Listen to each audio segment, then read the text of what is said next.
रात के 2 बजे थे। कमरे में हल्की सी रोशनी जल रही थी। पंखा धीरे धीरे घूम रहा था।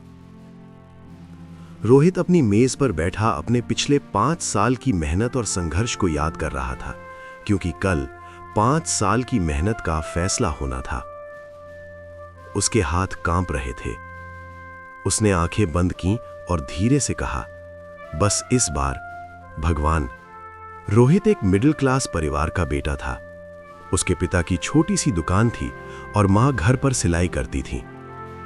घर की आर्थिक स्थिति उतनी अच्छी नहीं थी जैसे हर मिडिल क्लास की फैमिली में होता है। घर में हमेशा एक ही बात सुनने को मिलती थी, बेटा बस पढ़ ले। हमारी जिंदगी तो जैसे तैसे निकल गई। इस घर में सपने भी सोच समझ कर देखे जाते थे। हर खर्च से पहले हिसाब लगाया जाता था। लेकिन रोहित का सपना बड़ा था। दोस्त महंगी कोचिंग में पढ़ रहे थे। रोहित मोबाइल और यूट्यूब से मुफ्त में पढ़ाई कर रहा था। दोस्त उसे मदद करते थे उसकी पढ़ाई में। रोहित की जैसे जैसे उम्र बढ़ती जा रही थी, वैसे ही घर की जिम्मेदारी बढ़ती जा रही थी। रोहित के कुछ नहीं कर पाने से पापा के ऊपर जिम्मेदारी बढ़ती जा रही थी। लोग हंसते थे, सरकारी नौकरी सबके बस की बात नहीं होती। एक दिन पिता ने थकी हुई आवाज में कहा, बेटा अगर नौकरी करना चाहता है तो बता दे, घर की जिम्मेदारी बढ़ रही है। रोहित चुप रहा।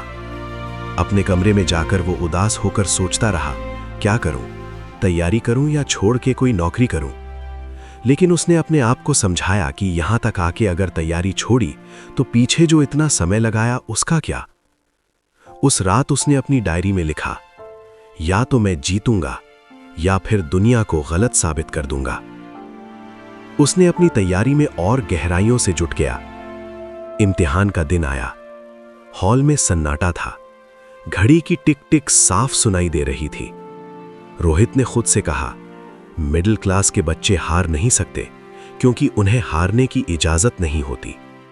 और फिर आज वही रात थी जो अगले दिन रिजल्ट आने वाला था।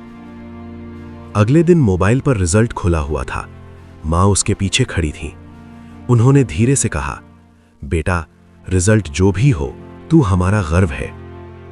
रोहित ने हिम्मत करके रिजल्ट खोल दिया। कुछ पल के लिए सब शांत हो गया। उसी शाम घर के बाहर लोगों की भीड़ लगी थी। पिता की आंखों में आंसू थे। रोहित का चयन हो चुका था। जो लोग कभी हंसते थे, आज वही लोग मिठाई मांग रहे थे।